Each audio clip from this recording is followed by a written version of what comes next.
Happy Saturday out there. Okay, so I'm going to a different book of the Bible. It's still one of the epistles. So yesterday I read out of John, and I don't know as though it was clear. John is a gospel. Okay, it's not considered an epistle. So whether you want to call it a letter, it's considered a gospel. So I'm going to the book of Hebrews. And to be totally honest, this book, when I first read it, I don't know, maybe a year ago, I didn't understand it. And I've read it maybe 2 or 3 times since. And I was kind of surprised when this is where I was to go today. I'm going to start in chapter 3. The very last verse of chapter 3, verse 19, and then I'm just going to go directly into chapter 4 through verse 7. And it's funny, I did this before. I don't remember in what it was, but I started at the end of one chapter and went into the beginning of another. And I just thought then, it's like they split this exactly where you don't get the whole message. Like a lot of times you read a chapter a day or a couple chapters a day, and then you stop, and then you go back next time and you start again. Splitting it where they do, it makes you not get the message. All right, so Hebrews. And they don't know who wrote this book. It's written differently. So there's different theories, I guess, if you want to say, as to who wrote it. Some women, possibly, they listed. So, and maybe even Paul. I don't know. All right, so here we go. Hebrews chapter 3, verse 19. It says, "So we see that because of their unbelief, they were not able to enter his rest."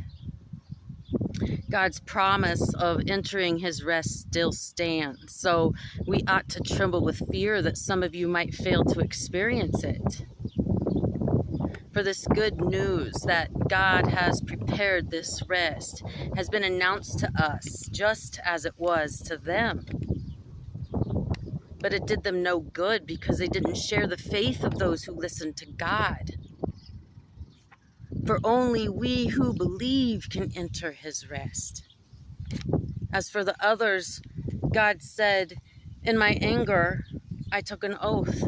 They will never enter my place of rest, even though this rest has been ready since he made the world." We know it is ready because of the place in the scriptures where it mentions the 7th day. On the 7th day, God rested from all his work. But it did them no good because they didn't share the faith of those who listened to God. For only we who believe can enter his rest. As for the others, God said, "In my anger, I took an oath. They will never enter my place of rest, even though this rest has been ready since he made the world." We know it is ready because of the place in the scriptures where it mentions the 7th day. On the 7th day, God rested from all his work. But in the other passage, God said, "They will never enter my place of rest." So God's rest is there for people to enter. But those who first heard this good news failed to enter because they disobeyed God. So God set another time for entering his rest, and that time is today. God announced this through David much later in the words already quoted. "Today when you hear his voice, don't harden your hearts."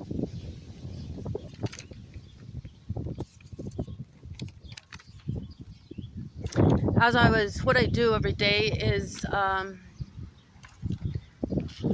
won't go into detail, but as I am led to whatever I'm supposed to share, I write it on a piece of paper. And as I was writing this today, I thought I kept losing my place because it seemed like it repeated itself, like almost exactly, you know, the same thing. Okay, so what does it tell us? If it repeats itself, it is important. What did it repeat? It repeated that God's rest is still available today. It's still available today. So why have people died? Because they disobeyed God. How? Not fully trusting.